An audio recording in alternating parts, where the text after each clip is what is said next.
Ah,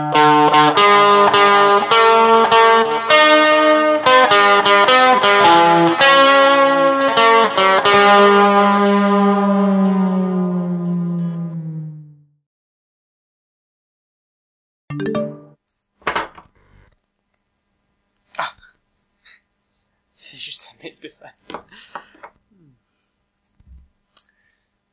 Mesdames et messieurs, l'heure est grave. Le peuple est mécontent, les manifestations se multiplient, le mois de mai approche. Souvenez-vous de tout ce qui s'est passé en mai. Mai 1789, le roi ouvre les états généraux.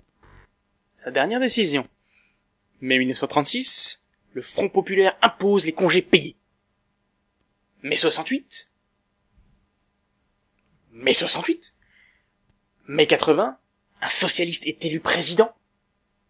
Et en mai 2008, le décès de Pascal Sevran. Par conséquent, tous les ans, au mois de mai, je me prépare. Mais cette année, pour la première fois, j'ai osé sortir dans la rue. Cédric Martin brave les révolutionnaires. Manifestants, préparez-vous à ma rhétorique. À la fin de mes interviews, vous ne vous souviendrez plus ni de votre nom, ni de votre adresse. Europe. Rachida Dati se prépare pour les élections. Cette semaine, elle nous a montré le talent qu'elle va présenter aux juges. L'improvisation. La grippe porcine arrive en Europe. Qu'est-ce qui serait préférable, devenir juif ou musulman? Nouveau scandale à la Société Générale. Le record de Jérôme Kerviel déjà battu. Revenons-en à la une. Je me suis rendu à l'une des manifestations de révolutionnaires le week-end dernier. Comme vous le savez, ces néo-trotskistes sont surentraînés et armés jusqu'aux dents. Ainsi, j'ai décidé d'y aller bien accompagné. Mais retraçons les faits. Il s'agissait d'une manifestation anti-Hadopi. Cette loi vise à réduire le piratage de films et chansons de 70 à 80%. Comment? Tout simplement en privant de connexion 70 à 80% des Français.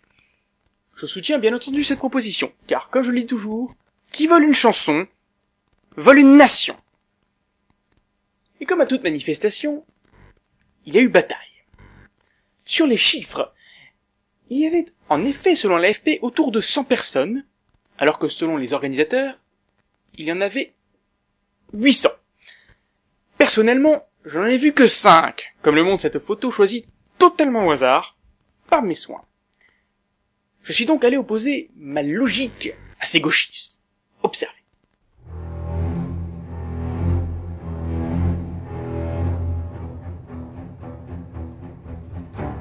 C'est dans une sombre ruelle à l'arrière de l'Assemblée nationale que je trouve le groupement anti-Hadopi. Ils fomentent leur insurrection. La loi Hadopi est une loi liberticide dangereuse.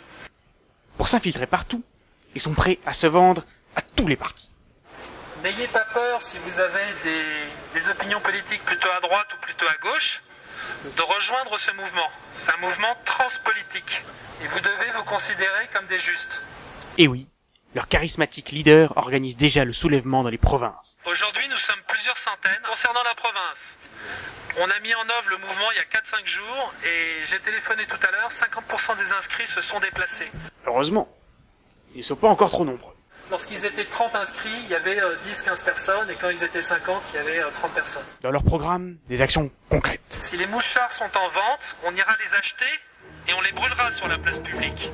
Leur but ultime? On pouvait mettre en place un système totalitaire.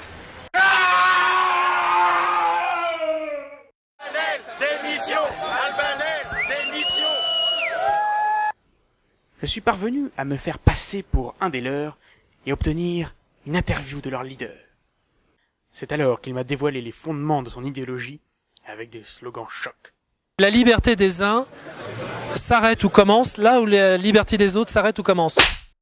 Et ces théories s'appliquent même à la géopolitique mondiale. Il n'y a pas de république sans républicain. Prenez par exemple l'Afghanistan, vous lui mettez les lois de la France, vous ferez pas une démocratie. Et enfin, sa vision de la loi. En droit, vous avez des principes qui sont des principes qui fonctionnent sous forme de pyramide. Vous avez la Constitution, mais au-delà de la Constitution, vous avez l'esprit républicain. En dessous de la Constitution, vous avez même les lois. Les lois, elles doivent être conformes à un certain nombre de pratiques. Et ils y croient. Ensuite, dès que la loi sera passée... Donc vous acceptez que la loi va passer? Non, on envisage que la loi passe. Et ces gens n'étaient pas là pour eux. C'est un idéal qu'ils défendaient. À titre personnel, je ne télécharge jamais. Moi, je télécharge rien. Moi, je télécharge, mais je télécharge de la musique libre. Ni non plus, je tente de les ramener à la raison. Pourquoi ce masque? Est-ce que vous avez honte de ce que vous allez dire? Est-ce que vous pouvez me donner votre adresse et votre nom exact? Pardon? Qu'est-ce que vous dites aux gens en fait qui vont vous dire, voilà, au fond, être contre Adopi, c'est être pour le vol? Christine Albanel, bonne ministre ou la meilleure ministre?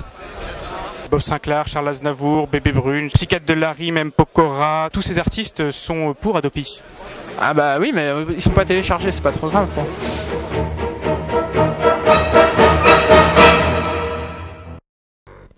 Passons aux autres points de l'actualité. Miss Rachida Dati a dit à propos de l'Europe qu'elle s'occupe de ce qu'on lui donne à s'occuper avec les gens qui peuvent porter ses affaires à s'occuper. Et tac! En réalité, c'est encore un coup du complot gauchiste, car Madame Dati jouait simplement un faux jeu télévisé devant les jeunes UMP. Elle a été en fait tellement convaincante que dans la salle tout le monde a cru qu'elle n'y comprenait rien. J'y vois donc la preuve de son talent de politicienne. Elle peut faire croire n'importe quoi à n'importe qui.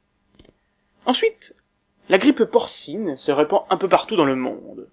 Or, elle ne se transmet que par contact cutané. Je ne vois donc qu'une seule explication. Quelqu'un a eu des rapports non protégés avec un porc. C'est vrai qu'ils sont adorables. Passons. Nouveau scandale à la Société Générale, où la partie asset management du groupe aurait perdu entre 5 et 10 milliards d'euros. Apparemment, ils ne savent pas encore s'ils ont eu affaire à un ou deux Jérôme Kerviel. Avant de nous quitter, tous mes vœux de bonheur à David Martinon, qui s'est marié à Los Angeles. Excusez-moi. C'est juste que j'ai toujours cru que quelque part, nous étions faits l'un pour l'autre. Bonsoir. Et que la France soit avec vous.